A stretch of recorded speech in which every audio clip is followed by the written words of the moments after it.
Sacred Symbols, a PlayStation podcast, is brought to you by, well, you. If you want to learn how to support our show, go to patreon.com/laststandmedia.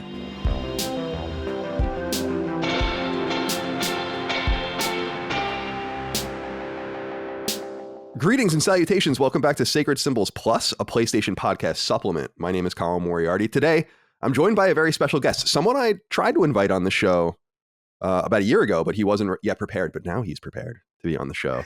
Troy Levitt, how are you, my friend? Good to see you.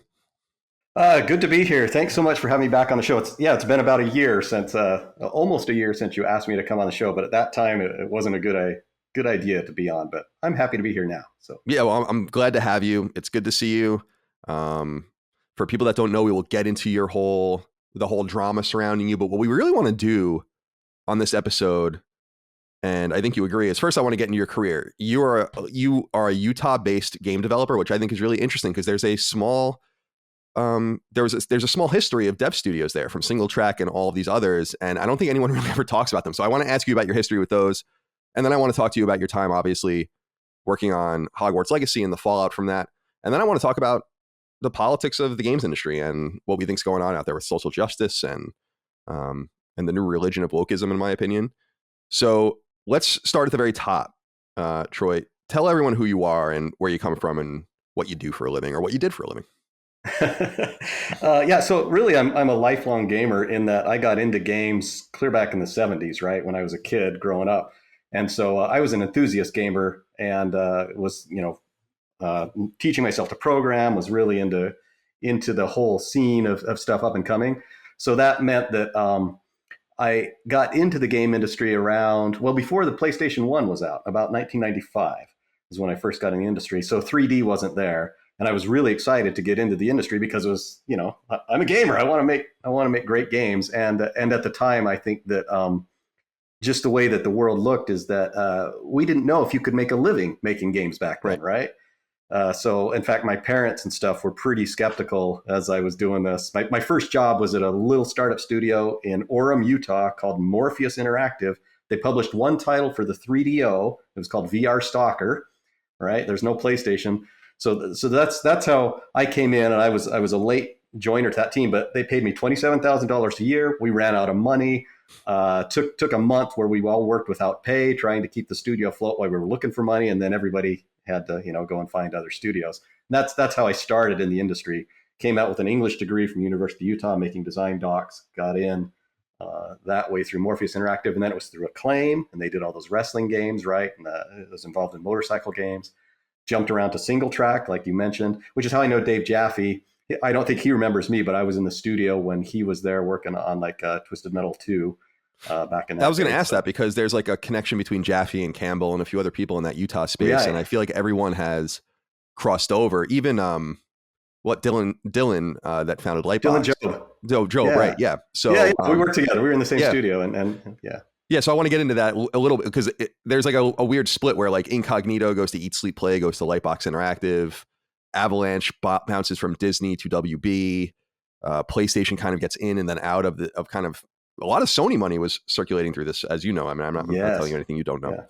Yeah. So I want to talk about all of that as well, but I guess we will fast forward to your time at Disney and then WB with Avalanche, very well respected licensed game studio in Salt Lake City, and you worked on many of these games. I was looking at your Moby Games credits list. I'm obsessed with Moby Games, as the audience knows. It's like the greatest database, and it's interesting because you just have your hands on so many games, from Disney Infinity and all of those different projects to like Pixar related stuff and so on and so forth.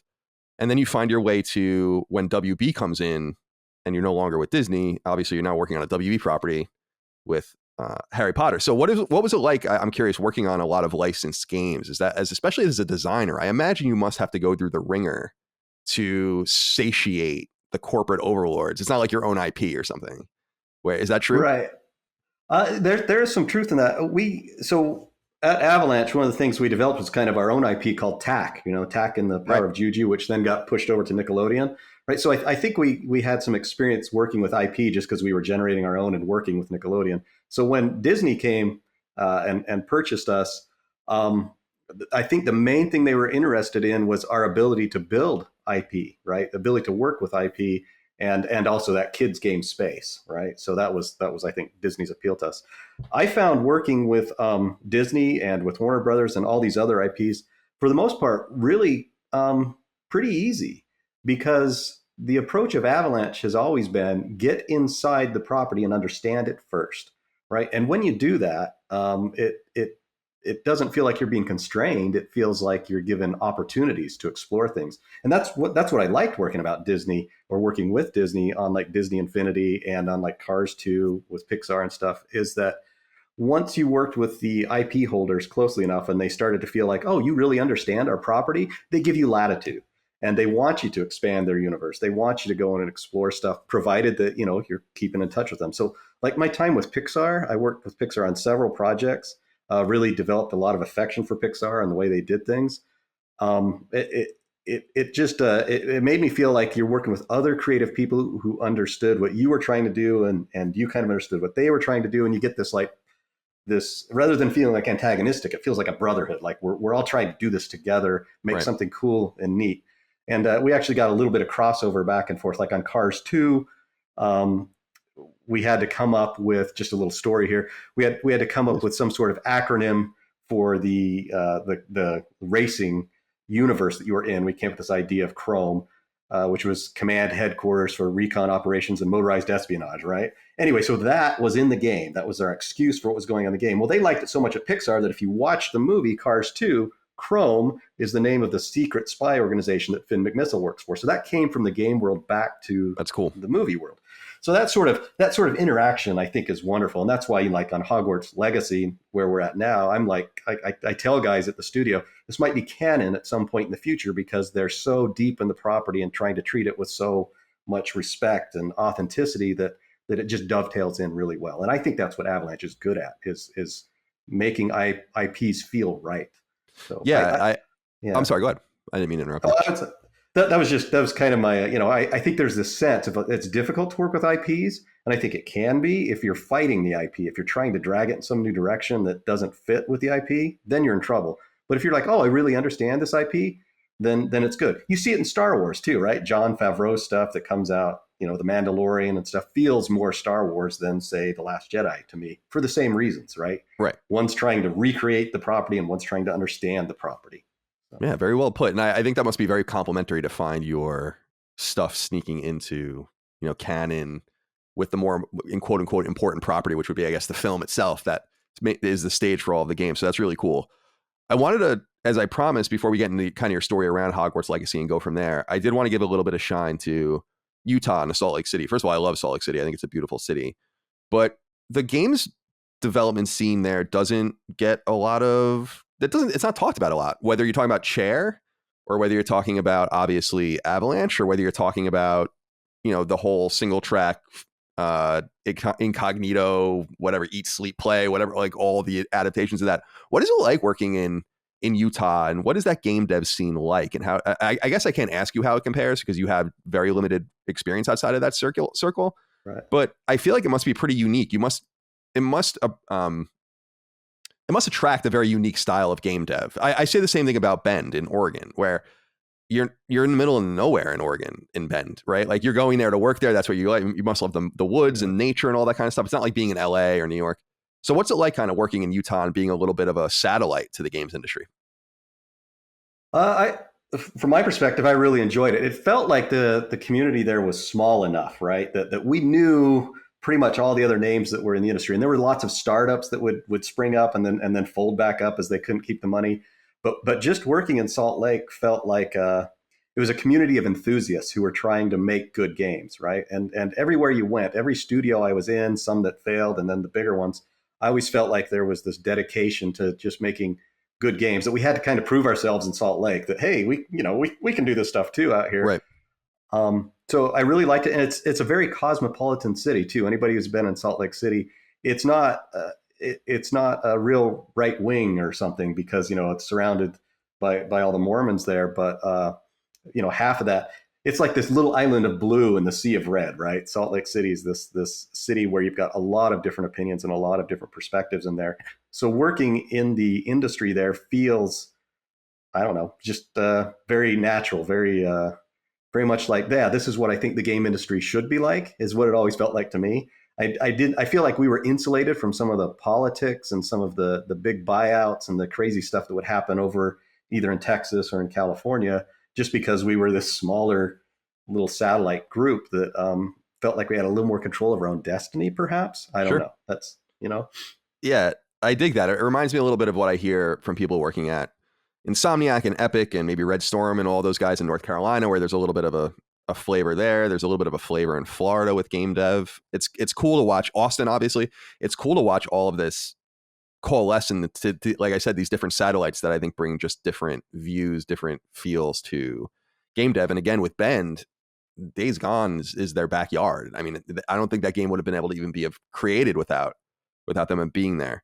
All right, let's get into the meat. I know this is what people really want to hear about. I'm not going to be all nerdy and pick your brain about your time at at Single Track or whatever. So we have Hogwarts Legacy. Now, the audience knows that there are two things about me. I read a few of them actually through Azkaban, I think, when I was a kid in high school, but I kind of stopped there. I saw a couple of the movies. I'm not really super familiar with it. I am independently excited about Hogwarts Legacy because I feel like it could be my way in to the IP, because it's an IP I'm really interested in. I want to learn more about it. I want to know more about it.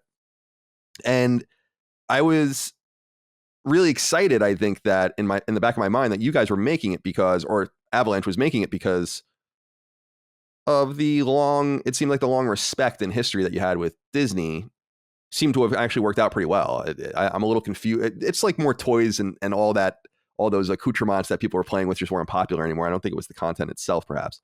So I'm curious what it was like working on this game and in this world. I see the books in the background of your shot. And, oh yeah, I've got those my wife's Harry Potter books there. Yeah. So I mean, that must be pretty exciting and nerve-wracking. And what is that like, just from a top level, to work on something as big as Harry Potter? That's a big responsibility. Yeah. So what drew me back to it? Because I had left when Disney closed up Infinity. You know, I wasn't working in the game industry, but they started back up the WB studio right away. I mean, pretty quickly that the guys who were at Avalanche started that back up. So, but I didn't join them right away, right? I was kind of like, I'm not sure how I feel about the mainstream industry at the time. Right. It was the opportunity to work on the property that drew me back, because it was so rich, right? That it was like, oh my goodness, look at all the stuff we can do here. And really, it was the property that I said, this is great. And then I saw some of the early ideas and things they were working on, because I joined after the project had already been underway just a little while, and it was I want to be part of this project because I think it's going to be a fantastic place to for, what's the best way to put it? A great place for people to really explore the property in a way that they hadn't done before, right? That they could feel like, I'm really getting to know the wizarding world. I'm creating my own character, all the cool stuff that an open world game provides you with. But it's in this universe that's not really fully explored, I think, from a game design perspective. Usually the properties that have done stuff in that, or let's say the games that have done stuff in that property space have been very tied to what has already come before, right? The Hogwarts Legacy is not. It's in a different time frame. We're able to explore some new territory, and that's what's exciting to me about it. Great property. It's just like if you're working on Star Wars or when we were working on Disney Infinity, same appeal. You're like, oh, we're working on this property, but we're exploring something new. We're doing something cool here that might, ripple out and people will find it really enjoyable. Like Finding Dory was a lot of fun. Inside Out, the platformer that we made for Disney and Fun, I thought had all sorts of cool, clever ideas in it. I just really like that exploration space. So let's get into more you as a person and how this kind of, I think, dovetails with the project itself, or doesn't, which is, I'm kind of curious to nail down your political ideology or your social outlook. It's hard to do. I don't know. I call myself a moderate conservative because I feel like that's the easiest way to explain my viewpoints. But I think I'm more of a populist, if anything, at this point. I see on your on your bookshelf, you have Plato. You also have Sam Harris, very eclectic. Sam Harris is one of my favorite philosophers and academics. I absolutely love Waking Up, I think, or Making Sense Now. I think it's a wonderful podcast. how do you identify yourself? And do you find that the way you identify is shared by many people in your space? Because I assume that although the games industry is somewhat liberal, that Avalanche must attract a more conservative general per capita employee, right? Because it's in Utah, and I feel like people might feel like there's a trade-off in living there. I just don't know if there's like a different feel to the studio, and if you feel like you fit in a little bit better there than you do in the rest of the industry. That's a good question. Yeah, so my background is I was raised Mormon, right? I grew up Mormon, served a Mormon mission to Korea. I came back and I lost my faith about around 92, 93. So I now identify as kind of a liberal atheist skeptic, right? Which, if I'm wandering around the streets of Salt Lake City with that viewpoint as an ex-Mormon, you would think that it would be like very hostile. Right. But it's really not. I actually think I never felt like I was berated for not being LDS anymore, right? So my worldview has been shaped by that sort of thing. Grew up in a religious framework of religious household, and then moved into this liberal atheist skeptic movement. Like I've met Sam Harris, Richard Dawkins, Christopher Hitchens, Lucky Michael Sherm. Christopher Hitchens. So, I wish I got a chance. Had drinks with Christopher Hitchens, no less. You're so lucky. R.I.P. But what a great man. Didn't like him that much, though. Honestly, really interesting. Well, I gotta believe that he does. He's very brusque. Yeah, or was. Daniel Dennett, actually, among those four horsemen, Daniel Dennett's the one that I found I liked the most. But anyway, so my worldview is very much in that same thing. I tend to be independent politically. I don't vote Republican. I don't vote Democrat. I voted Libertarian. I voted Gary Johnson, in the past, but I didn't vote in the last election at all. Me too. I was so upset with the choices, and I'm like, I can't vote. God, yeah. But then this right now, I've got my eye on like Andrew Yang is where I'm kind of at right now. His girlfriend was obsessed with Andrew Yang. Yeah, he has like a real following of hardcore fans. But it's so funny you say that, because in 2016 I also voted for Gary Johnson, and then in 2020 I'm like, I'm not voting for any of these people. That's like I'm like, there's no way I'm gonna. Yeah, no, absolutely not.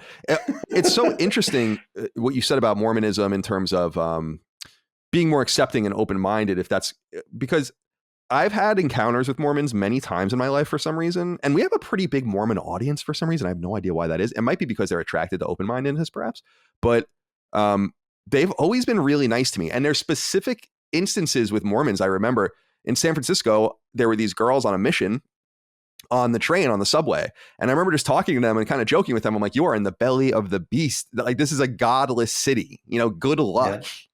They're not even any children here, nonetheless, God, and then, right. And then in an airport in Anaheim, I was running late for a flight, and there were a bunch of Mormon missions waiting, and they all let me skip the security line in front of them. And I was like, so grateful. I was like, you guys are awesome. Thank you so much. They're very sweet people.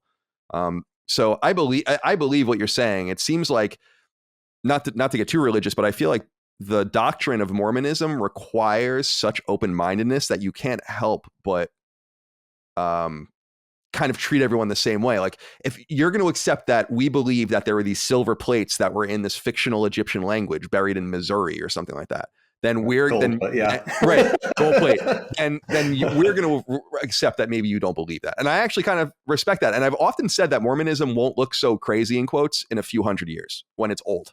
It's just not old enough yet. Because when you go back into the origins of all these other things, it's all kind of crazy. But anyway, so that's an interesting point of view. Now, when working with JK Rowling, I mean, not working with her literally, but with the powers that be, what was that like for the studio? Was that something to navigate? And I assume JK Rowling's been controversial for several years now, especially for her outspokenness, in my opinion, righteous outspokenness for women.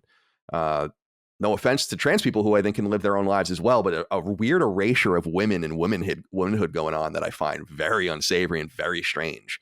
Not that they need me to protect them. Was there controversy about working with her there, or working with her work and having to kind of deal with her politics? Because I know at her publisher, they had to kind of tamp down people and be like, listen, you all need to shut the fuck up. Like, we don't care what you think about JK Rowling. And I doubt that happened at Avalanche. So what was that like? Was that a consideration? Well, to be honest, I don't think that most people in the studio concern themselves that much with, I don't know, is it Rowling or Rowling? I always say Rowling. I don't know. I say JK Rowling, I think, but it's but I don't know how to speak English, so it's a problem Yeah. for me. So sometimes, yeah, You would know I better don't than know me, either. so yeah. You would think, I don't know. Maybe it's my American accent or something, but no, I think most folks in the studio did not have an issue with it. At least it wasn't something that was a daily topic, and we weren't working directly with Rowling either, right? Uh, so it wasn't like she's involved in the project really in any way. She's removed, and that's fine, right? We have or the studio is working with other groups or an intercessory to make sure that we're basically on brand, that we're meeting the authenticity of the world and not doing anything that doesn't fit, Right. which What's we've the done in the company? That's a past. company, right? What's that company called? There isn't it Blair the Partnership. Oh, okay. Cool. It's called the Blair Partnership, and I've seen that that's public, right? That they've revealed that they have this like kind of I don't know what called group that oversees the wizarding world to make sure that everything that is plugged into it meets certain standards of quality and authenticity What a and job, man. feels right. That would be Yeah. so what a cool job. I'd be so jealous to be able to do something like that. And like Yeah, they there's have the like same to thing do at that with Pixar. Star Yeah, Wars. It's like that's so neat. Yeah. yeah, yeah. At Pixar, they had the same thing. They would have representatives of the property. We worked with a guy named Jay Ward who worked on Cars 2, and he was awesome, right? He knew everything about cars, and so you just get infected by learning everything about stuff, and it's great. It's one of the great things about working on intellectual properties. You're always learning something new with each new property. So, yeah. What was it like? And I guess I want to kind of catch everyone up if they're not familiar. I have the dates written down actually. It's February 19th of 2021. A journalist named Liam Robertson. And by the way, I have no bridges left to burn in the industry, so I don't even really care. But Liam Robertson is a scumbag. And what he did here just reaffirm that to me, especially the game he plays where he puts it out there and he's like, well, I'm not trying. Oh, me? No, I'm not doing anything. Like a coward. But on February 19th, he accuses you of being anti-feminist and pro-Gamergate. At this point, you're just kind of I don't want to say obscure, but you're just kind of one of many thousands of developers that are on the internet that make YouTube videos that talk about things. And he, on February 19th, made this viral tweet about your YouTube channel. I saw you being called right-wing and reactionary. And I went and looked and I'm like, well, and they called you pro Gamergate. I don't even really know what that means. And a lot of other things that I think are anti-feminist, whatever. What Right. was it like to deal with that? I mean, that seemed to have come out of nowhere. And I don't know why this weird, stupid man was going, like, why was he even looking for this stuff? And to show you how bad of a journalist he was, he right off the bat when he outs you in quotes, doesn't even have your position right at the company. Right. So he's an idiot and a bad journalist for doing that. And I felt like it was so transparent and wrong. And I've said in the past that I knew things about people. I don't want to say new things, not anything bad, but people have said things to me that I could have written about. For instance, a very prominent female game developer several years ago when I was still at IGN told me that she had never experienced sexism ever in the industry. And I didn't write that because I was afraid for the reaction for her for having said that. And so I feel like it's the same spirit with Liam Robertson, where it's this character assassination was just so fucked. And I want to know what you felt on February 19th. Well, I haven't followed the gaming press that closely for quite some time, so I wasn't aware that this stuff was happening until somebody slacked me. I'm focused on work. Somebody slacked me and said, "Hey, do there's this people are saying some mean stuff about you," and my first reaction was like, "Oh well, no big deal." But then they started to get picked up, right? Then the cookie cutter press started, Control C, Control V. And once it went from the tweet, who cares about the tweet, but jumped over into press articles. That's where it started to become concerning. And at the time, it feels like it's really targeted, like they're coming after me. But I realized that it wasn't really me. I'm collateral cancel culture. My channel had been dead for 3 years. I hadn't posted anything for 3 years, and for all intents and purposes, my head was down on the game, and I was a non-issue. I'm not a news story, right? My channel is not newsworthy in any way. So why did they do it? Because of JK Rowling, right? That they're trying to find something that they can smear her with. And I was kind of like target of opportunity, I think, because I had said some things that 5, 6 years ago that they felt didn't meet the ideological purity test of what they felt should be, allowed discourse. Basically, is how I think it came about. And then, yeah, with the initial tweet, it became very apparent to me right away that nobody was fact checking anything, right? Right. Because they grabbed the lead designer thing, they Control C, they Control V, they put out another article, Control C, Control V, change the paragraph order, put out another article, and it's just repeating the same thing over and over. But nobody's watching the videos, right? I can tell they're not watching the videos, or if they are, they're very very limited. And so what happened is I'll walk you through kind of what was going Please. on. First thing that people need to understand is I was already on the edge about working any longer at the studio because I had family issues. I moved from Salt Lake City down to Nevada to try and address some family things that are going on, down here in Nevada at the time. And I had originally planned to quit, right? But Warner Brothers and the guys there were really great. They said, "Hey, we'll set you up in Nevada," which means they have to set up a new payroll, right? Because they didn't have a place in Nevada. So you can continue working from Nevada, which was awesome. Right before this happened, about a week before these articles dropped, I got really bad news on the family front. So much that I was telling the guys at work, I'm losing sleep over this. I'm having a difficult time. And then these articles dropped. Right, the timing was just right on top of that. And so I was in a very difficult headspace, right? I wasn't able to sleep at night because I was worried about my family stuff. I was worried about what was going on at work, and I was still trying to stay on top of the project. And so it really put me in that, like, I need to do something here. And so I ended up kind of going galt, right? I'm like, I'll drop the ball, I'll leave, focus on what I need to focus on, which was the family stuff. I had already done the math on whether or not I could retire, and I was happy to, I can live within my means quite well. And so that's what really kind of got me to leave, was the pressure of needing to deal with the family issues first, and then these other things that were going on at the studio were rough. And they made it difficult, especially for me, because once they started doing these articles, well, now it's on WB's radar, right? Right. So now I'm doing calls all the time. I'm doing calls with HR. I'm doing calls with the general manager, and they're all wanting to make sure that I don't do anything crazy that hurts the brand, right? With good reason, because I'm on calls with them saying, could you guys just at least go out and correct them? Say, hey, you can't be doing too good at journalism. You don't even got the guy's title right. But they didn't want to stir the pot, and I understand why, right? And I kind of wanted to come out swinging, like, Sure. That's what I wanted from you too. Misrepresent me. Yeah. Yeah. I wanted to ask you, and I don't want to be, well, I mean, it's an interview, you can not answer, but did you ever go into what the family issue was? I assume it's health related, but yeah, it's not health related, but okay. It is Mormon related. Oh. And so I got, oh my goodness. yes. Yeah. So someday I might tell that story. Actually, I was invited to go on Mormon Stories podcast, which is, a different podcast. I might tell some of the story over there. Oh, that's awesome. Okay, cool. That's unexpected. I did not expect that. Okay, so this makes my next question a little bit more open-ended, I guess, which is, at the time, and I don't want to assume the gravity of what's going on in your life, what needs to be done. It's your life, it's your family, it's your business. But I know that I and others kind of felt like, where were you?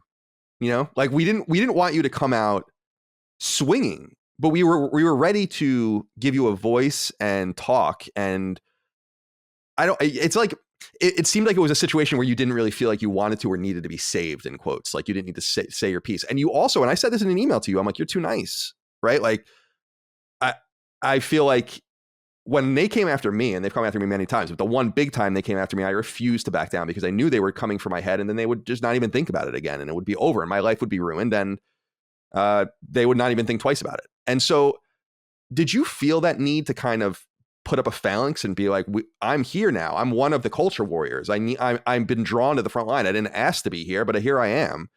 I felt like you disappeared at a bad time, and that's why I'm so curious about what was going on in your life, although I'm eager to hear that story on the other podcast. Does that resonate with you at all? That you feel like that maybe some people felt like, where did you go? That's a very valid criticism. I actually did, I totally dropped everything, right? I decided I needed to put my focus on the family stuff. Sure, exactly. And a big part of the reason, though, is I didn't want to damage the product, right? That's my team. That's the guys I was working with. I didn't want to come out and suddenly be like a firebrand out there, and then there's all these issues now for that team that they're having to deal with this guy who is now affiliated with it. So, and there were privacy issues there too, right? I didn't want people digging into my family life. I didn't want all that sort of stuff. Fair enough. So at the time, it just felt like I got to make some choices here, and the choices are put the attention on the family stuff, which is way better, by the way. It was the right choice. Looking back in hindsight, I feel so much better. And that's why I feel like I can talk about it a year later. I'm like, okay, family stuff is stable. Now, if I want to come out and say some things, I've got some distance between myself and the product. I haven't been with WB for, almost a year. So if I come out and say some, more enthusiastic things, I guess, spicy meatballs. Yeah, I totally understand. Meatballs. Yeah, I totally understand. I've long wondered that, because there was a sense of, you could probably sense it in my email correspondence when we were first talking last year, which was, I was like, I almost longed to hear your story, because I was like, everyone saw it happen. Like, I was like, wow, this is so crazy. I in my mind, I'm like, he should make them fire him if that's what's going to happen. But I got this sense that they weren't that mad at you. Is that true? At WB and Avalanche? I don't think they were mad at me at all. They were very concerned, but concerned. But I got that vibe that no one was mad at you, which is nice, and that's why I wish we could have leveraged that as an industry more, to be like, not everyone plays this game. They're not playing this game. It just happened to have been this timeline, like this nexus of unfortunate situations for you. So, what was it like? Like, they were cool otherwise? Well, when I first came back to the studio, I had to disclose everything, and I disclosed my YouTube channel, right? I said, I have this YouTube channel, and I may continue making videos for it. And so, they reviewed every video on there. I actually saw a spreadsheet where they had gone through every video. Somebody had gone through, and poor folks had to listen to everything. And they had notes on everyone and that sort of thing.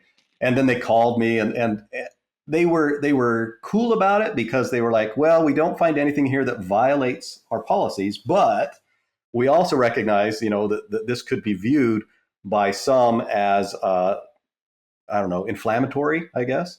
But they didn't say you had to take down videos. They didn't say anything like that. They just said, we want you to be aware this is our situation. And we would prefer you not make inflammatory videos or talk about anything that might reflect badly on the property.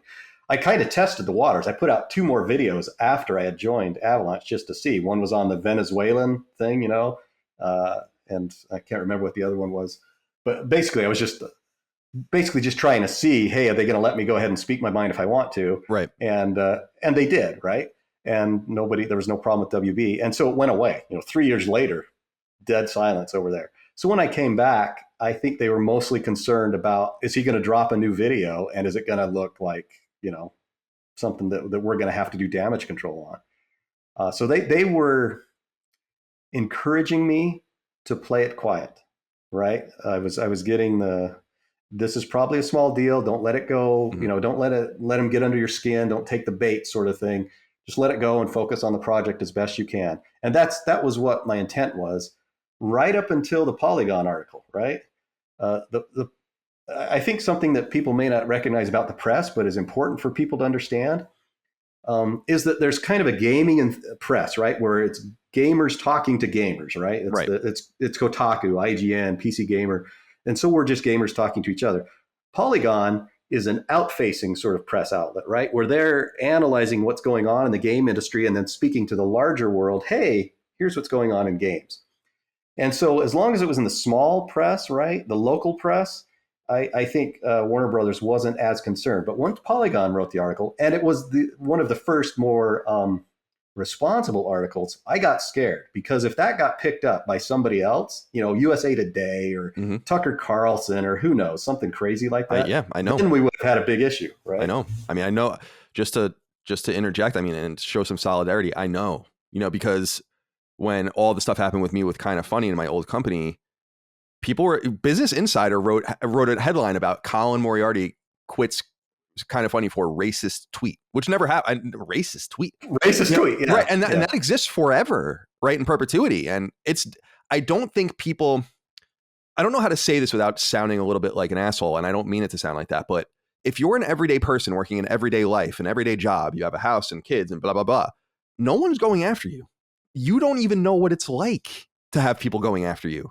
And that's like a whole component of life more in public that I wish people were a little bit more cognizant of and kind about, because it's easy to say, like, why do you care, Colin? Why do you care? I just experienced it recently on our Discord. I was just like, oh, I think like I was like, SOCOM will come back. That's what I said about the old Zipper Interactive thing. That was leaked from our Discord, picked up by news article audiences, and now everyone says Colin Moriarty says SOCOM is coming back. Now, even when SOCOM doesn't come back, they're going to be like, Colin was wrong. Colin Moriarty made that up. His sources are bad. And I'm like, but I never said that. And that's exactly, that is the, so yeah.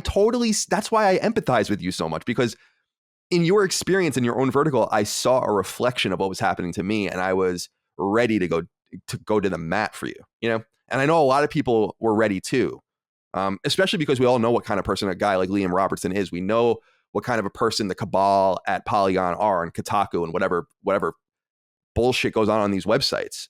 Do you feel like, did you want more people from not the corporate sense, but more people that you worked with to come out and say things to you? Or were you happy to kind of keep everyone away from this? Because I know that one of the things that hurt me most when things happened to me, and one of the things I felt like happening to you, is that people were just afraid to say anything publicly. And in some way that's more insulting than just not saying anything at all. Getting DMs from people being like, I don't want to injure myself, but this is bullshit. I mean, I can blow up so many people who have said that to me, you know, but none of them will say it publicly. Did you feel like there was enough of an outreach to kind of try to protect your good name? At the studio, it's funny. I believe that the people who I work with at the studio, because they knew me, didn't feel like it was a big issue, right? Mm-hmm. In a funny way, it was like, well, we know that you're not this way. You know, we know you're not misogynist, hateful, all these sort of things that you're being accused of, because we work with you. I didn't have the feeling that, I need somebody to come out and defend me, though, especially not from the studio or people that I was working with. I was like, hey, I put the videos up. I knew that this could happen at some point. You know, I'll deal with this just fine. I'm more concerned about it reflecting badly on the studio or the product. Right.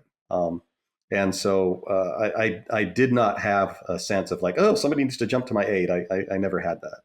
Fair enough. And I saw a quote actually where you had said in one of your videos, someone had transcribed it saying, quote, they being Avalanche seem more concerned with making good games than with pushing some kind of social justice agenda, which is awesome. And you said that's what your hope was, quote unquote, which is awesome. Yes. And then I read, I think you're talking about some of the Polygon articles I've read where they compare you to John Lasseter and and even Nolan Bushnell. Now, I have a huge problem with that because Nolan Bushnell didn't do anything. Yeah, this will get me mad. You talk about Nolan Bushnell, I'll get mad. Yeah. Right. Like this all goes back to Brianna Wu, who's a liar. Yes. And Nolan Bushnell, for people that don't know, is the founder of Atari, storied individual who has been accused, in quotes, of sexual harassment, but no one even knows what the accusations are. In fact, many women who have come out and said, this guy didn't do anything to anyone. I think the accusations circulate because like in 1977, they had a hot tub or something. I'm like, wow, that's really hot. Oh. So I found that kind of stuff too. And then calling you a reactionary, calling you right wing. This is designed, and this is what I wanted to get into next because you experienced it like I did. This is designed by intent to ruin you. And I don't think there's any other way to interpret it. They want to at least make sure that you can't work anymore if you wanted to. They want to make sure that when your name is Googled, that something bad comes up like it does for me. I want to start with the journalism angle by asking you, because I'm sure it was the first time it happened to you, what was it like watching other people just talk about you, interpret you, make things up about you? All of this. I mean, for me, it was like an out-of-body experience every time it happens, where it's like, wow, it's almost like you can tell everyone's in on the Schadenfreude, but no one really knows exactly what they're talking about or exactly what they're mad about. How did you contain yourself? See, God, you're a man of great patience and discipline, I imagine. I don't know even with all your situations, how you just kept your gun holstered, because I would have eventually went off. Even if it was a couple months later, even if it was 6 months later, even if it was a YouTube video out of the sky. I'm just curious what that was like to just deal with that. Yeah, I guess there's a lot of potential territory to cover there, but yeah, it was not easy, right? It was pretty difficult being under fire there. But what was comforting to me, and I guess I have to get into a little bit of my philosophy of the whole press and going back Please. historically, um, is that I went and checked on YouTube to what I call enthusiast press, right? I believe in the gaming industry that our press began from enthusiasts, right? People who loved the industry. They wanted to know what makes a good game and that sort of stuff way back in the 90s, right? When the press was really starting to pick up. And so the people who were writing about games knew a lot about games. They cared about games. It was very important to games, right? That seems to me like it's been lost in our main game press now, right? That's been all erased. And so where's the enthusiast press now? Well, it's where you are, right? You're enthusiast. You love games. It's like it's like podcast now. That first interview I did the other, right? These are guys who just want good games, right? So when all this was going down and the press was kind of excoriating me, doing their cut and paste job, I was off watching YouTube videos from people who actually play games, right? The enthusiast press. And they were universally very much on the side of this is ridiculous, right? What is going on in the press attacking this guy, Troy, on Hogwarts Legacy? They're just going after him. They knew, they could see right through it. And that was very comforting to me to go and look at these small channels that were out there feeling like they were so indignant by it. You know, they're going to get their 40 views or something, but they are going to say something about how the press, right? And I took a lot of comfort in that because I've always felt like developers and gamers, we're like this alliance, right? We're like, we want good games on both sides of that divide, right? We want to work together. And so I've always thought, I want to hear what gamers and fans have to say rather than what some preachy person in the press thinks that I should believe. Yeah, that's well said. Because I agree. I started on fan sites in the 90s. I started on GameFAQs as well in 99, 2000, and so on. And then I was at IGN from 2002 to 2014. And in that time, IGN changed radically. I would say that IGN is unrecognizable today. And I mean no disrespect to it because I owe it everything. But they are a shell of their former self. There is no one there anymore, with the exception of Damon and Ryan McCaffrey and a couple others that are anywhere near the level that we used to run that site at.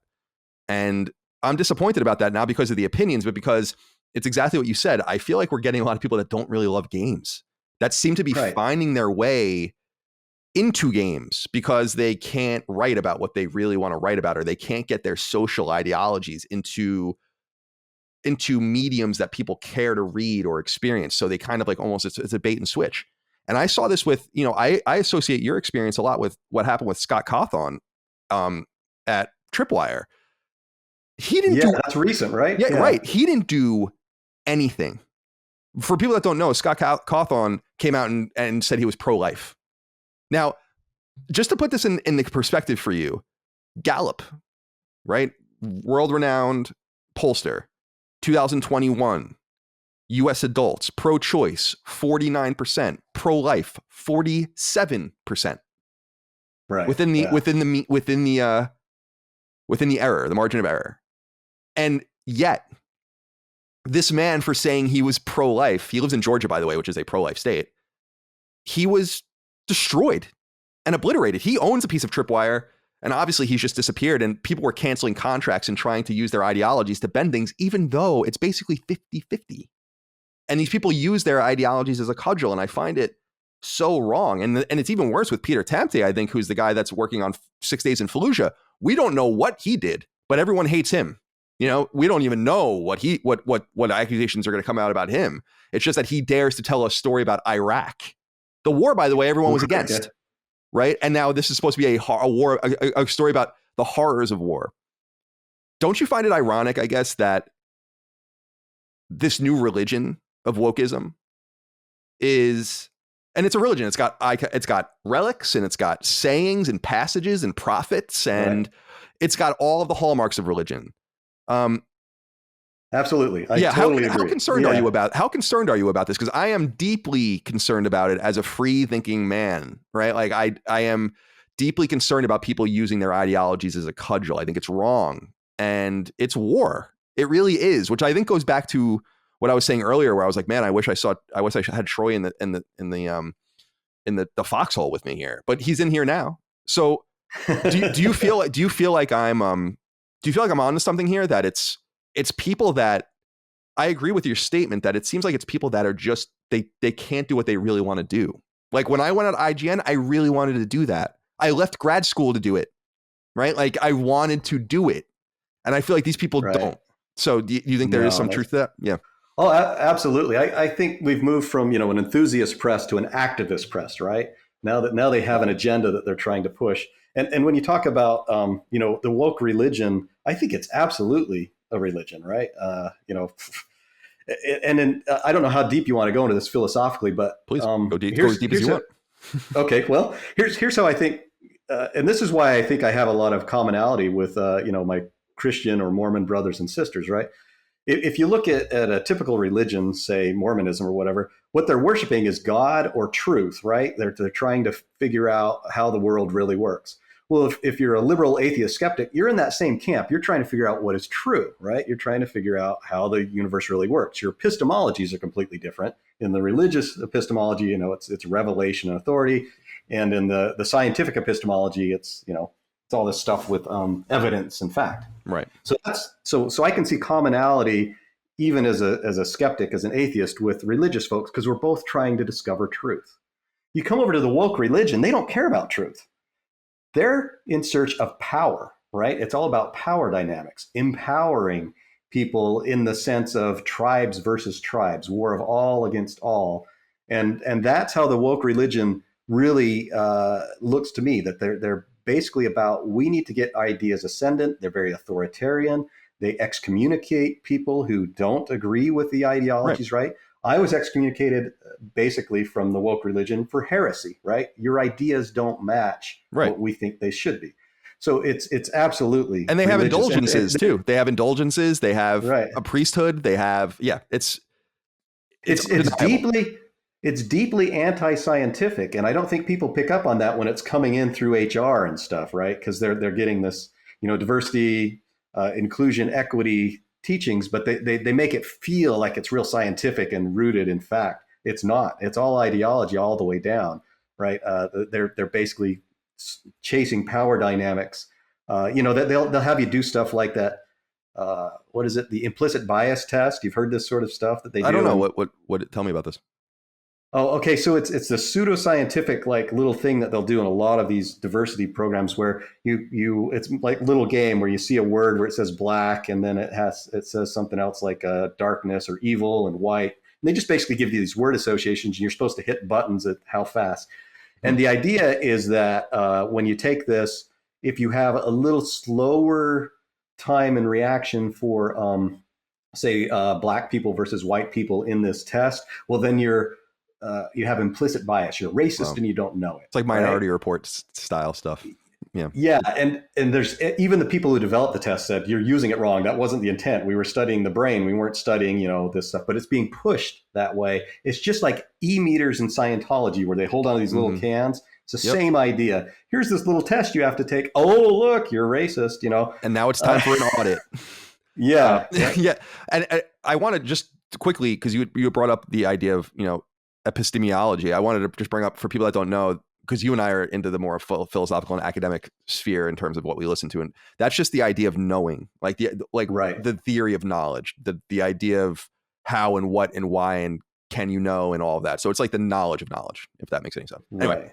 Yeah.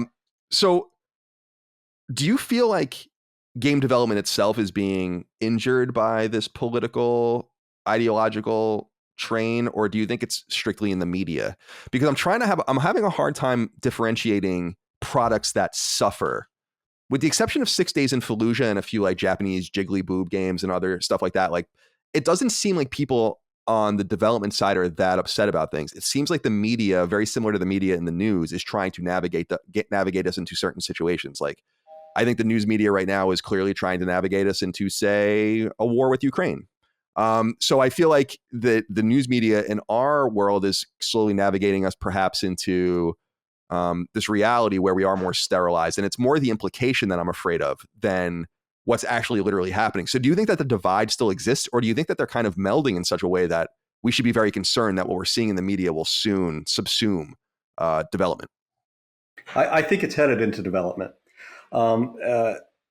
I think, the press actually has a lot of influence over what happens in development because the publishers and stuff still pay a lot of attention to what the press says. I don't know why, but yeah. Well, it goes back to that. Well, it used to be enthusiast press. It used to be the fans, right? Right. But now you can just pay for mock reviews and get that information without having to deal with these psychopaths. But anyway, I digress. Please go on. No, but I think you're right. I think what's going on is publishers who are a little bit divorced from the gaming community itself, right? They're about making the money. Well, they see stuff in the press that makes it look like you've got a real problem in certain games, and so they start trying to address that, right? They're trying to broaden their markets by adapting diversity, inclusion, equity sort of programs. To them, they perceive that there's a need for it because the press is calling for it, right? And so now I think that you've got activists who are coming into development who are saying we need to change development from within to better fit this woke ideology, right? To make the games and the storylines and that sort of stuff adopt some of these principles. I think you guys recently had one about Minecraft now has support BLM on the front, or don't be anti-racist. You're right. Yeah, right. yeah. So they're trying to and that's, to me, that comes mostly from the press, right? The press goes to the publisher then comes back to development and says, well, this is what the people want. And so they put it in, even though it's the press that really wants it and not the people, it's not the gamers. Right. And I feel like it's hard to disrespect in some way this idea that we should be better to each other and treat more people better and have a more equitable society, however you want to define that. And I have a real problem with the word equity, just like I have a problem with the term lived experience, which makes no sense. Every experience is lived.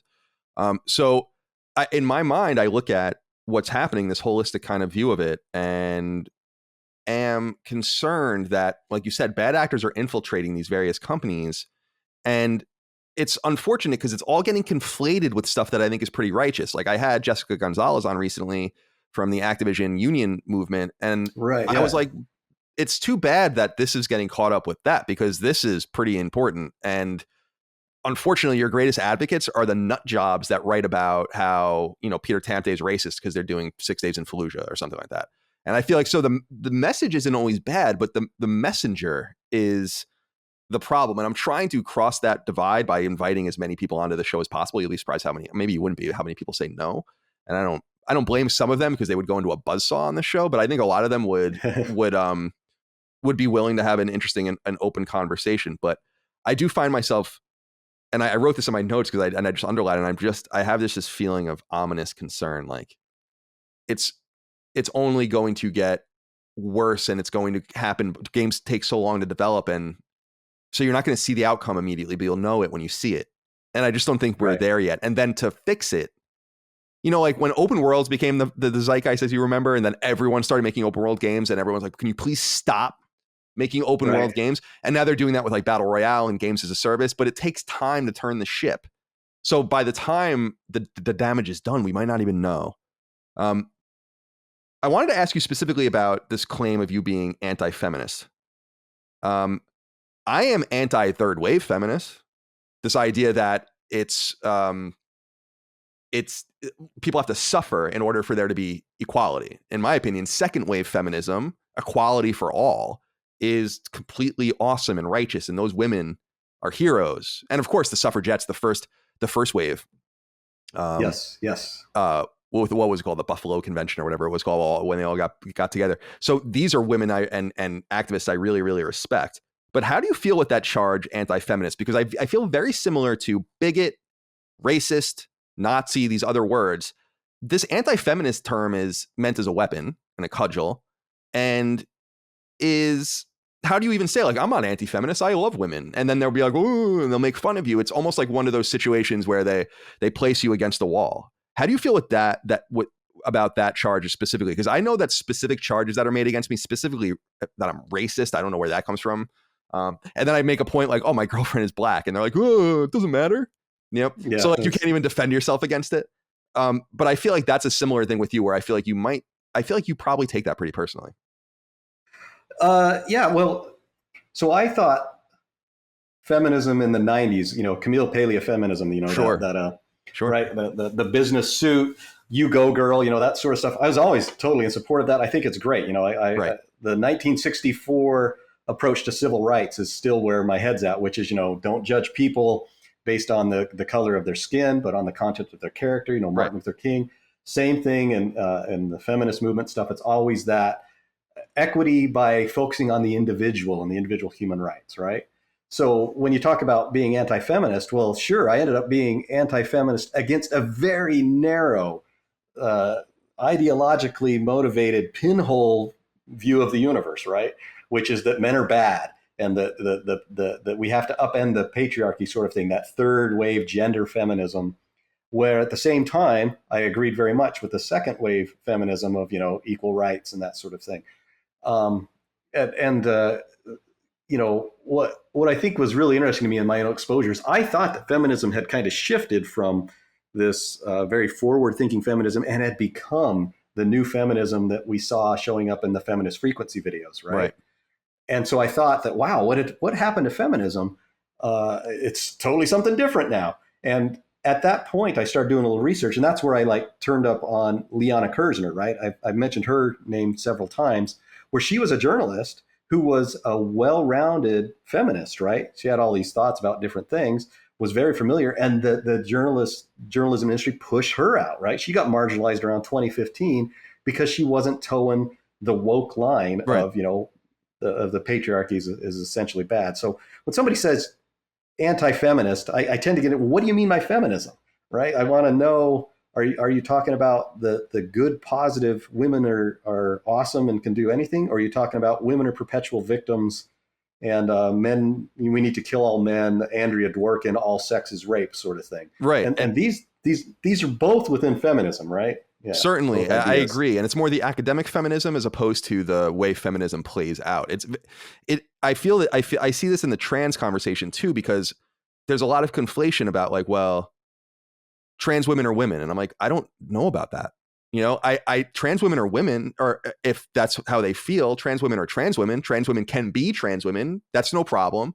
But I don't know if we can just start saying these two things are the same. We're seeing that with Leah Thomas, the UPenn swimmer, at the time we're recording this. I don't know if you read anything about that, about how she's just destroying the female competitors in the Ivy League racing league.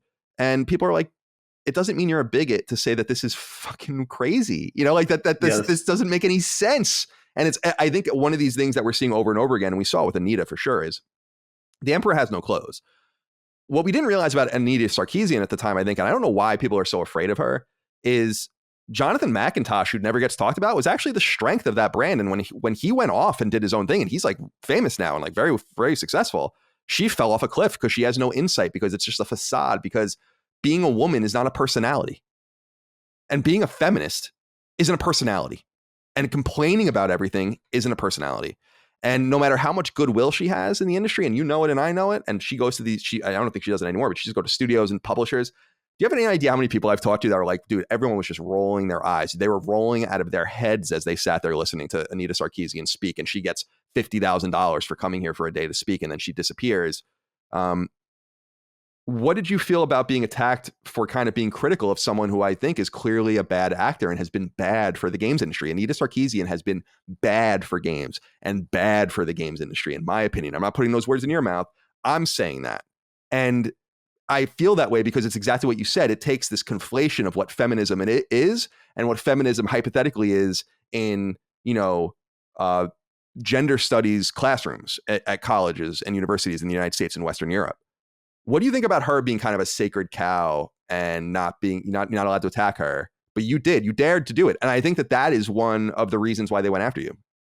I think that's fair. In fact, Anita tweeted about, you know, the articles later and suggested that I shouldn't have a job. Right. Somebody sent me the tweet. Yeah. So as opposed to Anita, who doesn't have a job. Anyway, go on. Right. But I thought that was interesting because I was like, oh, I'd never heard anything before. And then somebody sends me, hey, did you know Anita tweeted that she doesn't think you should have a job? You know, you're a misogynist and hateful person. I was like, oh, well, at least she knows who I am, I guess, you know.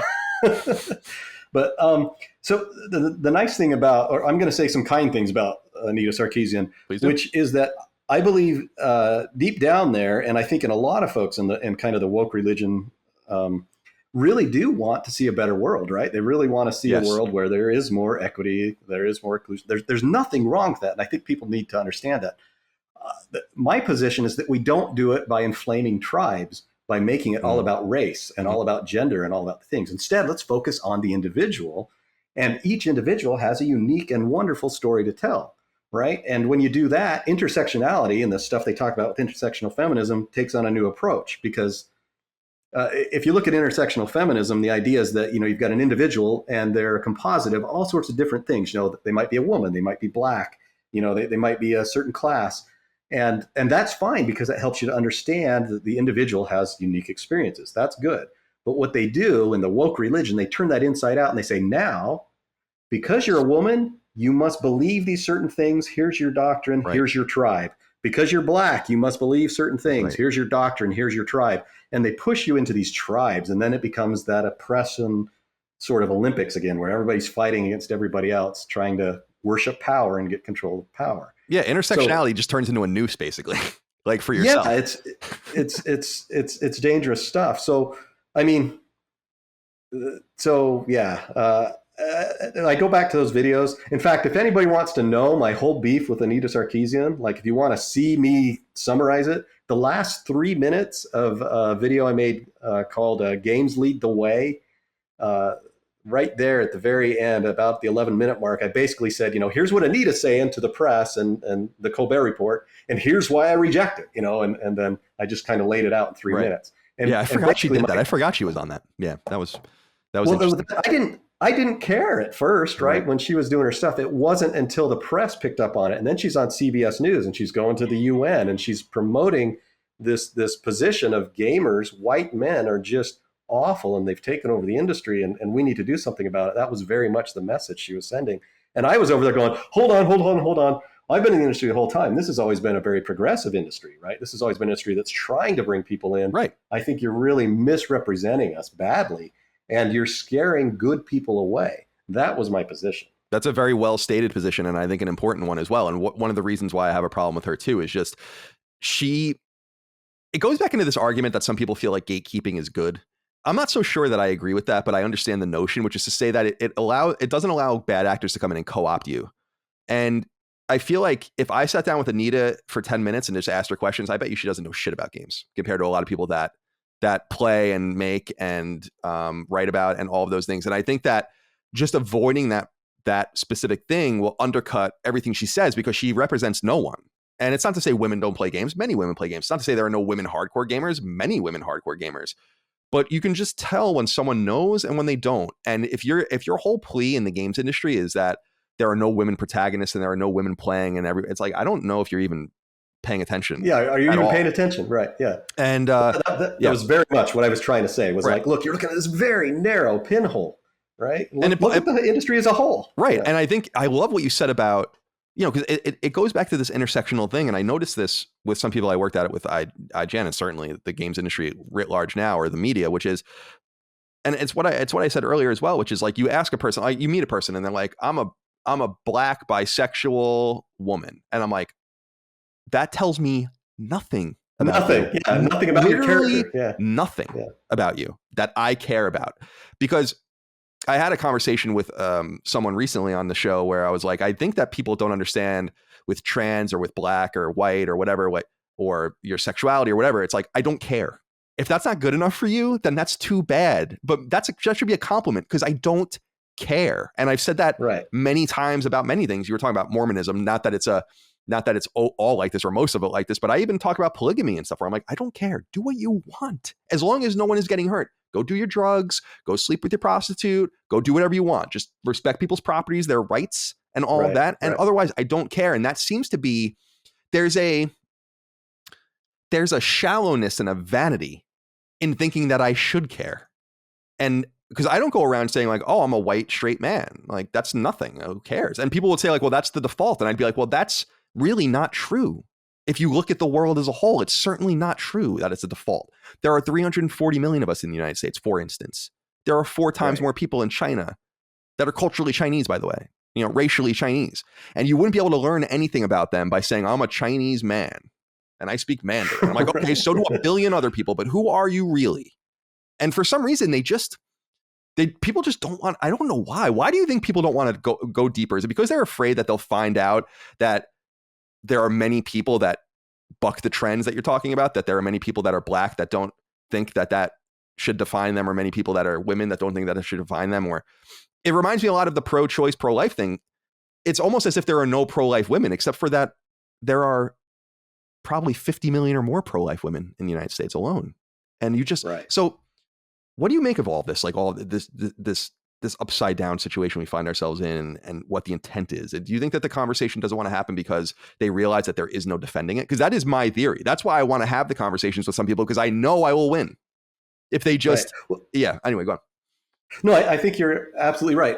They don't want to have conversations. That's why they block. That's why they cancel. That's why they get rid of voices that they think may not fit the religion, right? That doesn't fit in with what we're trying to say. It's an ideological purity test. So that when you say, I just like to have conversations, well, usually they're not interested in the conversations because not only well, I think mostly because they see it from power dynamics, right? We don't want to give anybody the light of day who doesn't share our same viewpoint.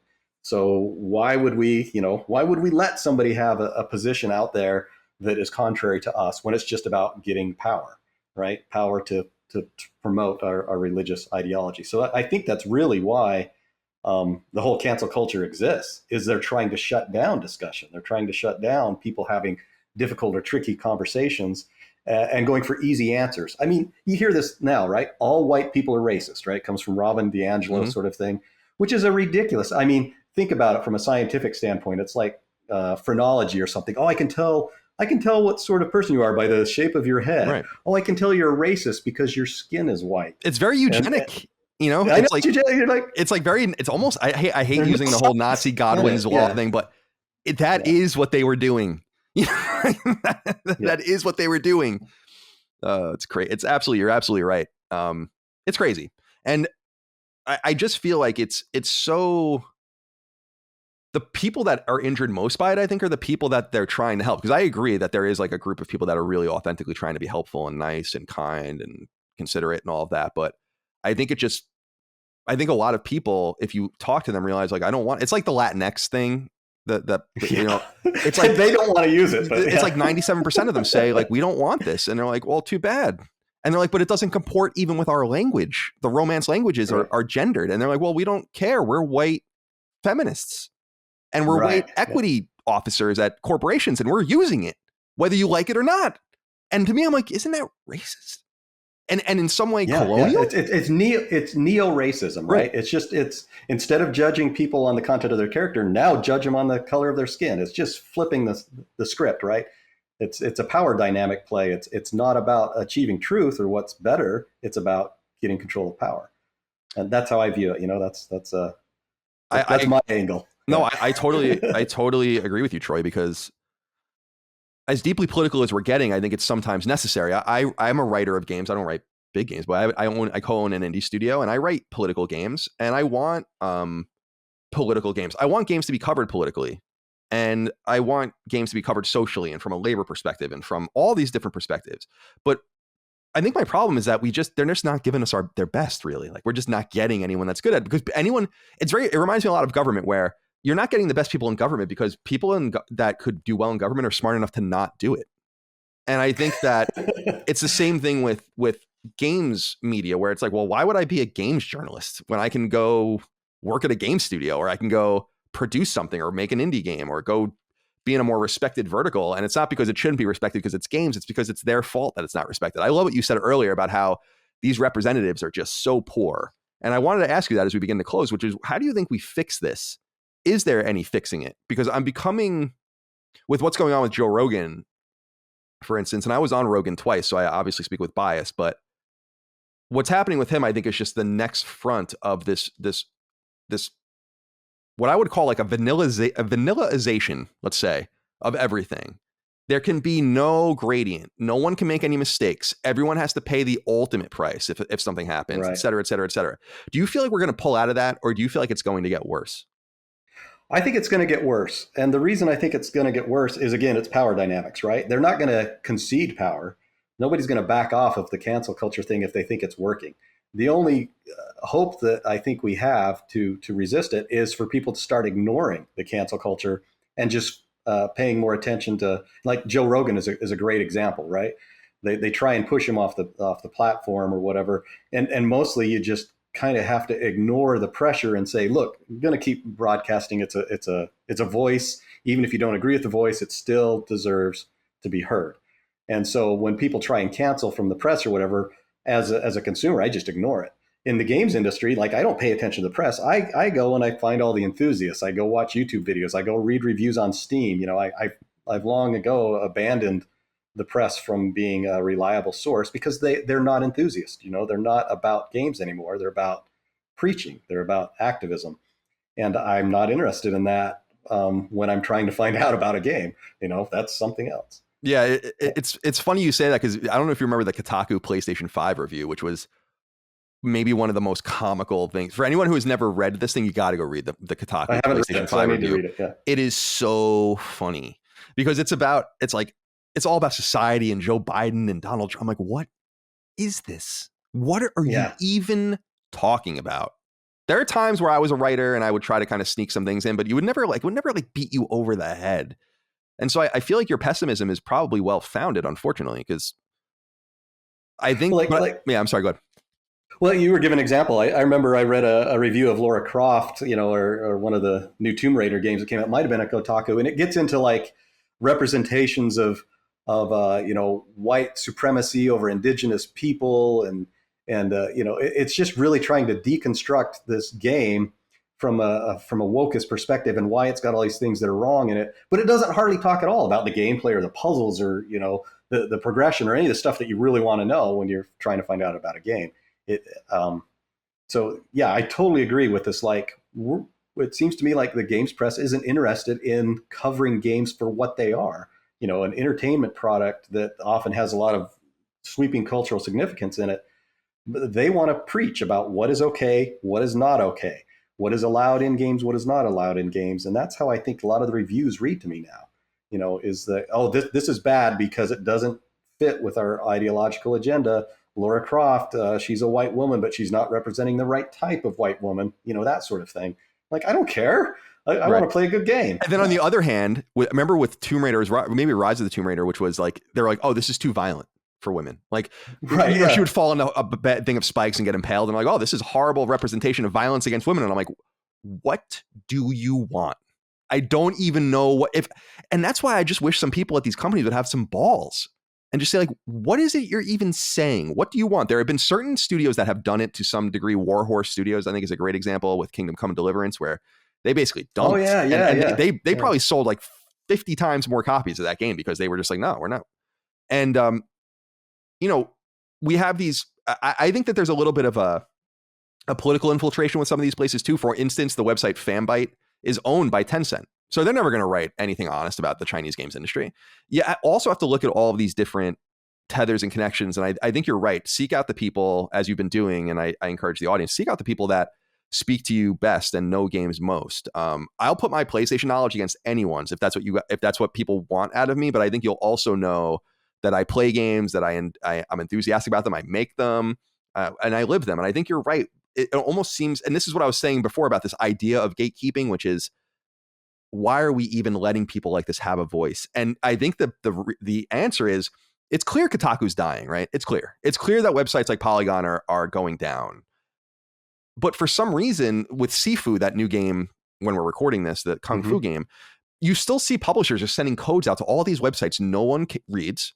And then these websites complain about the game, complain about the press kit, complain about the dev team, and so on and so forth. And then I look at the publishers and I'm like, don't you have any balls? Why did you even send these people the codes? You knew what they were going to say, you know, and no one is watching them and no one is making buying considerations based on them. Anyway, pay attention to the people that actually like games. I get frustrated by that as well. But one of the advantages of doing Last Stand is we've eschewed all PR contacts. We don't get any games early. We don't want any contact with PR, and it keeps us totally outside. We have to wait till games come out, but we're playing them at the same time everyone else is. And that's a shared experience for us all. So that's integrity is what you're doing. What you're doing is showing integrity, right? I'm trying. Yes, very much. Right. Yeah. You're saying we're not going to be swayed. And that's a big problem that happened in the press. Dave Jaffe, when he was on your show, I'm going to throw this out there. Yeah. He said, you know, he talked about Gamergate a little bit. And he says, where's their manifesto? Where's, you know, what were they standing for? As far as he could tell, because you've only read, or the press articles were always talking about how it was just a harassment campaign. If you go to Wikipedia, that's what it is. It's a harassment campaign all the way down, no other side. The thing is the guys who were involved in Gamergate, I was kind of sympathetic. They actually have been trying to push for years what their concerns were. And they called it the 3 C's of Gamergate, but it's hard to find. It was collusion, corruption, and censorship. Those 3 C's were the things that they had instances of that they were concerned about. And I think most of us are concerned about the same things, right? Collusion between various journalists, when they drop the same press article on the same day, corruption where they get paid for reviews, or where they, take certain slants based on what sort of kickbacks they think they're going to get from the publisher.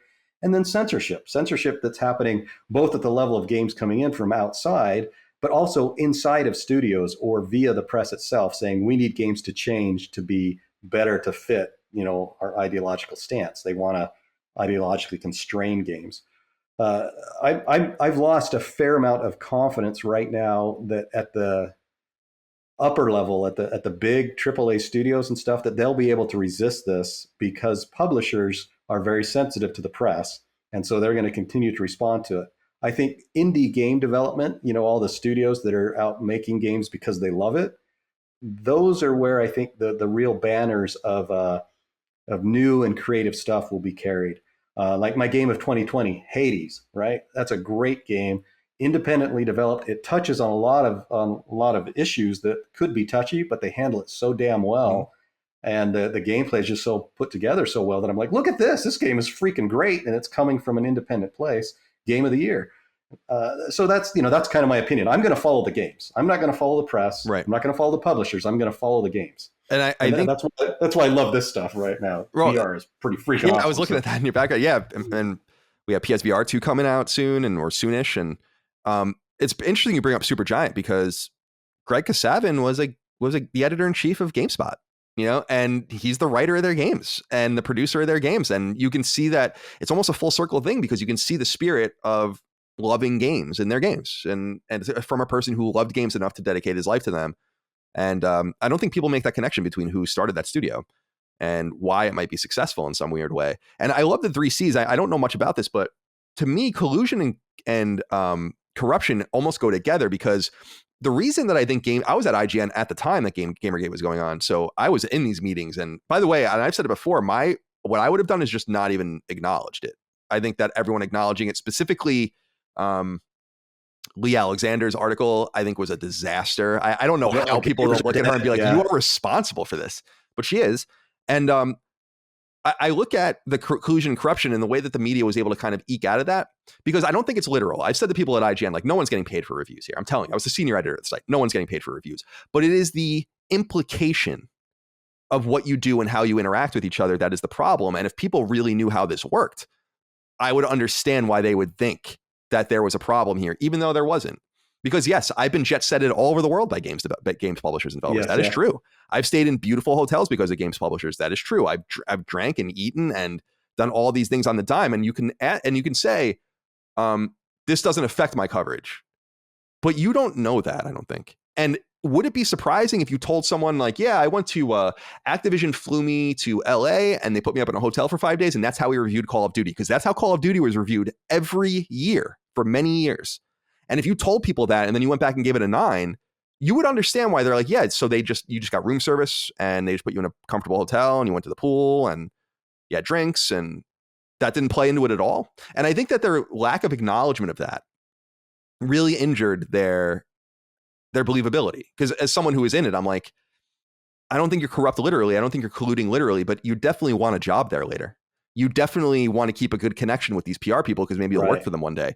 You definitely don't want to go too hard on this game because you just applied for an associate producer position, and that shit does happen. And I also told someone recently, and I don't think I've ever told anyone this, and this is really fucked, is that when physical games used to get sent to IGN, we used to get IGN games sent to IGN, like think about MLB 2K6 or something like that. You would get it on PS3, PS2, PSP, DS, Xbox 360, Xbox, whatever. And then you get like 4 different copies of them. And that was so you can just be thorough in your reviews. What did people used to do with those at IGN? Now, I wasn't able to, maybe I would have participated. I never got to because it was over by this point. We were in digital ecosystem by the time I started reviewing games and really getting them. I was a technical writer first, but people used to go and sell them. Yeah. And you would go to GameStop or EB in the mall. They would ask you to unseal all of them so that they weren't stolen, in quotes, and then you would just trade them in. And I knew people who had thousands and thousands and thousands of dollars on their GameStop cards because of that. And do I think that they gave anyone different reviews because of that? No, but that's corrupt nonetheless. Right.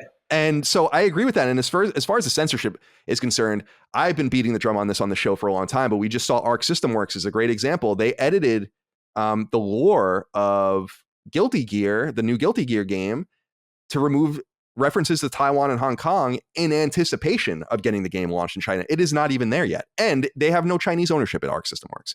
So I agree with you that there is a line of self-censorship. That's why with our games, I am intentionally putting in anti-CCP stuff into all of our games, just so they can never be sold there. And they will never be removed, ever.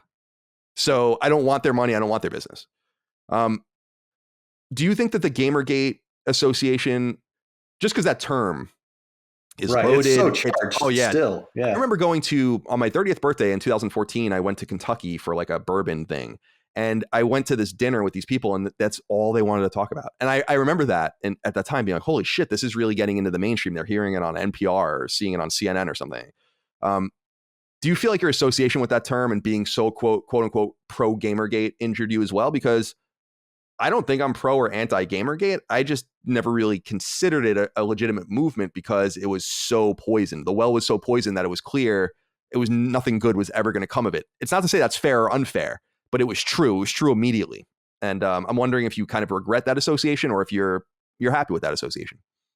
I do not regret the association in the sense that I felt like I was trying to speak up for what looked to me like a marginalized community suddenly, very, very briefly, my history with kind of the Gamergate movement is I'm working over on Disney Infinity when those press articles drop in 2014, right? Gamers are dead. Right. Gamers don't have to be. All that hits at once. And the way the studio reacted, at least the people around me, is we all just ate it up. Like the press is saying, and we're like, who are these white guys that are like chasing women out of the industry? What a bunch of jerks, right? We were in that mindset. And I remember somebody said, oh yeah, they're picking on Felicia Day. And I'm like, oh man, don't you be picking on Felicia Day. She's cool, I remember having that opinion in 2014. But then when I get to 2016 and to start seeing how, Feminist Frequency is now publishing videos, there's a lot of stuff going on. Gamergate has now got some history behind it, right? Because it's 2 years later. So I start looking back at it retrospectively when I start making videos in 2016, even though the Feminist Frequency videos are going on at the same time. And that's where I started to go, wait a minute.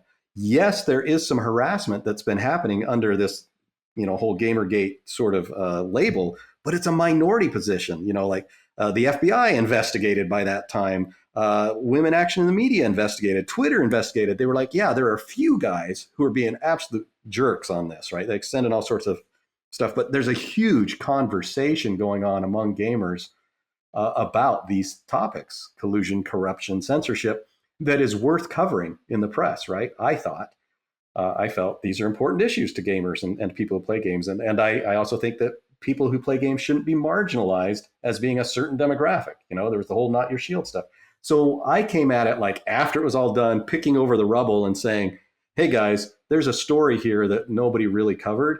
And I think the stuff they were talking about was pretty important. Harassment, awful. Leave that aside. What were they talking about? They were talking about the press falling into corruption, collusion, censorship stuff on the wake of this woke religion, this social justice coming in. And I felt as a developer who loves games that it was negative, that it was bad, that it was going to hurt the industry, and somebody in development needed to speak up. But we didn't want to speak up because you didn't want to get hit by the press and be turned radioactive. So that's why I did it after I had left Disney, after Disney had shut down. That was my window when I was making the videos, was between Disney and Warner Brothers. What do you think? Where do you think this idea of censorship comes from, other than my theory, like my thesis earlier, that censorship comes from the fact that people's ideas simply can't be dealt with? Like if someone came on the show and tried to hit me with some of this stuff, I'd be like, well, this is why you're wrong, X, Y, and Z. It was, and you and I both know, we're old enough to know that censorship used to be very much right wing.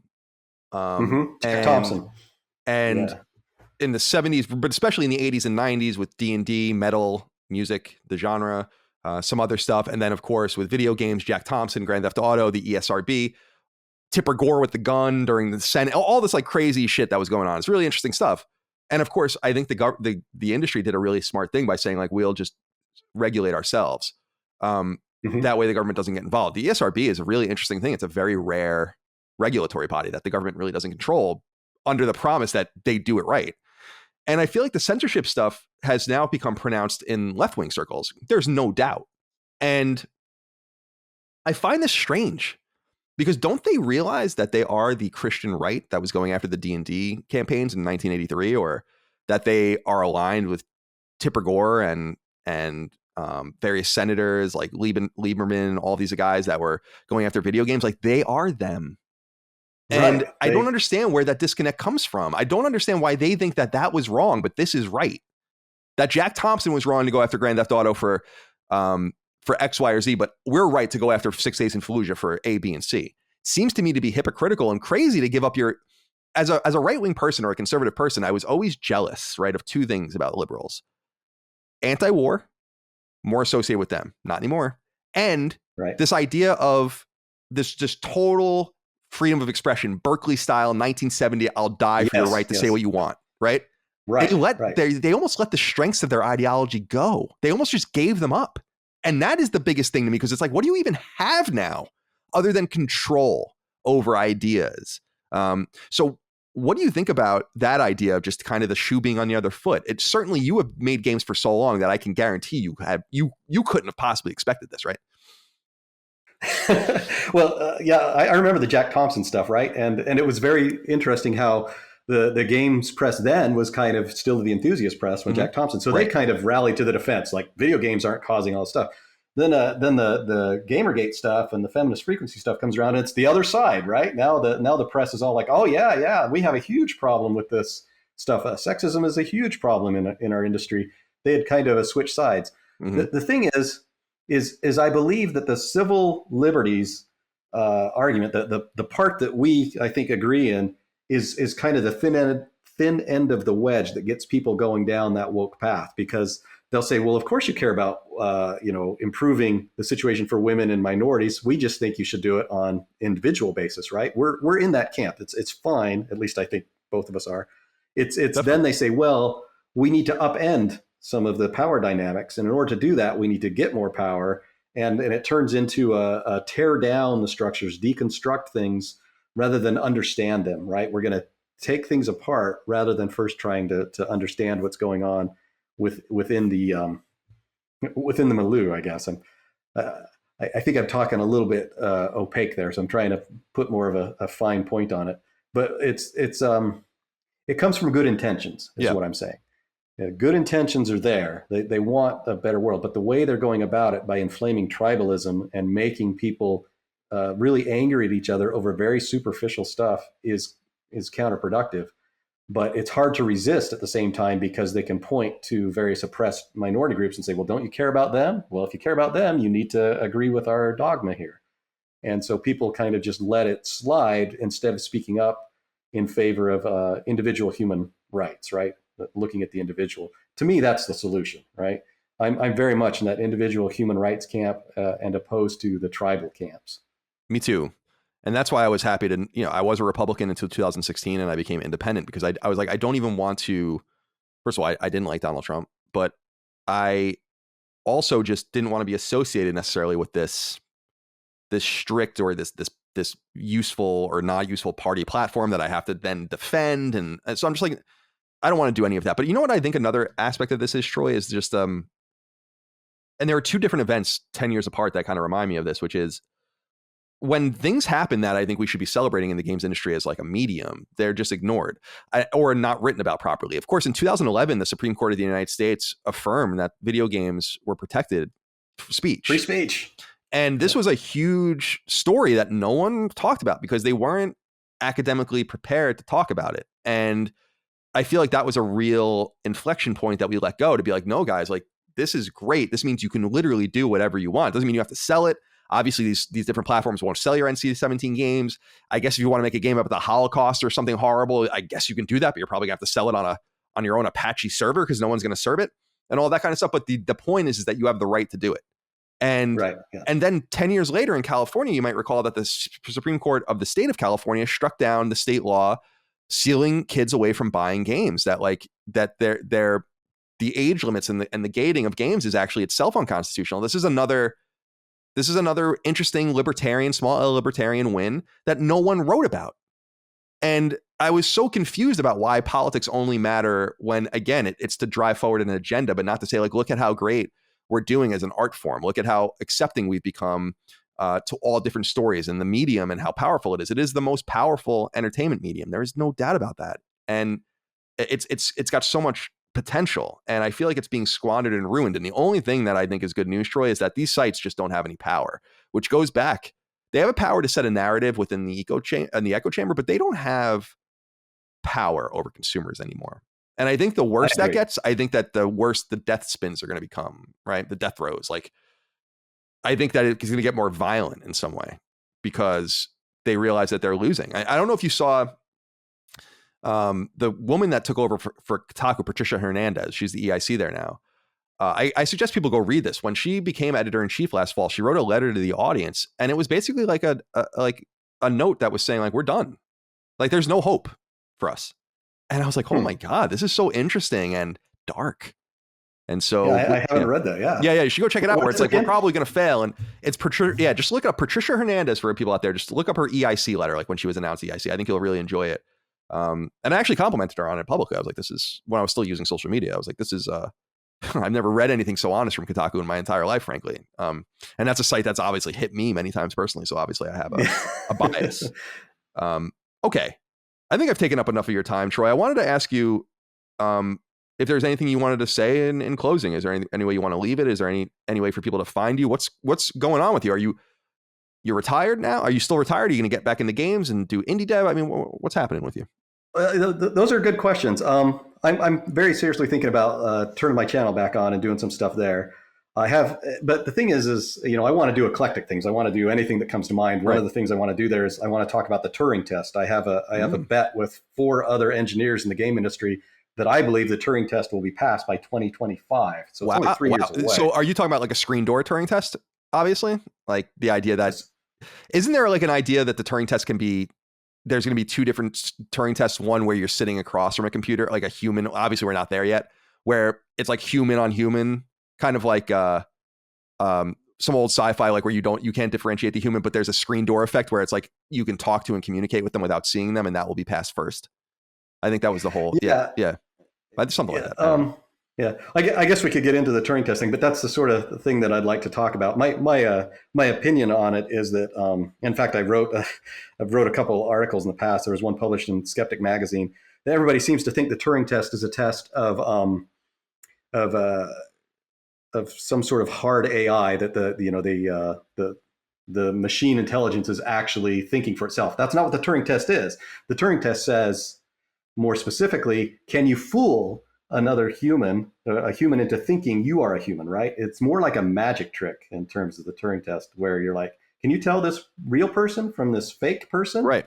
And I think we can pass that in 3 years between deep fakes and between, Watson's ability to dig in and create, real sounding language and that sort of stuff. And I think if they targeted a person, like say Sam Harris, get Sam Harris, we're going to have Sam Harris as an AI, Sam Harris as the real Sam Harris. And I bet in an hour of conversation 3 years from now, people have a difficult time telling them apart if it's built that way. Anyway, so I'm going down that path. That's interesting. The Turing test is more a magic trick than it is, some sort of big test in terms of how conscious AI is. I must have this term wrong because I was just Googling it.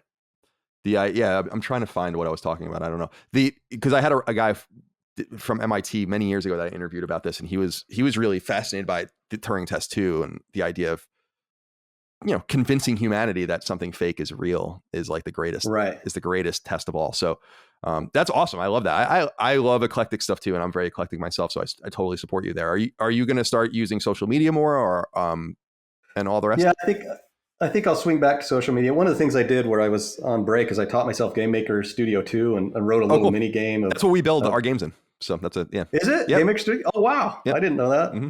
Yeah, I think it's a great development platform for like making 2D games. I'm really impressed with it. So for dummies like me, I mean, I'm mostly just writing everything, so like any interaction with the engine is a mystical experience for me. But yeah, that's what we use, and we actually used to build all of our games natively on Vita first, and then port them to everything. But we don't do that anymore, obviously. All right, Troy, it was good to talk to you, man. You're great. You're a treasure. I want to have you back, hopefully in the future. Maybe we can open it up to the audience to submit some questions, and we can pick your brain more. Oh, yeah, that'd be great. I thanks so much, Colin, for having me on your show. I'm sorry I couldn't do it a year ago, but that's okay. I'm glad to be doing it now. Yeah, so me too. It's very good to hear you, see you, hear your story. I want everyone else to hear it too, and we're all wishing you the very best. You have to understand that. I think you know this intrinsically, but we as gamers are in support of people like you. The loud, obnoxious people do not speak for us, and we're just going to keep proving that over and over again. So keep up the speech and the expression and whatever. We hope to see you soon, and we'll definitely open up a Q&A soon so we can have you back maybe in the spring or something and pick your brain. That would be fantastic. All right, awesome. Thank you, Troy, and thank you all out there for your love, kindness, and support of all things Last Stand and Sacred Symbols.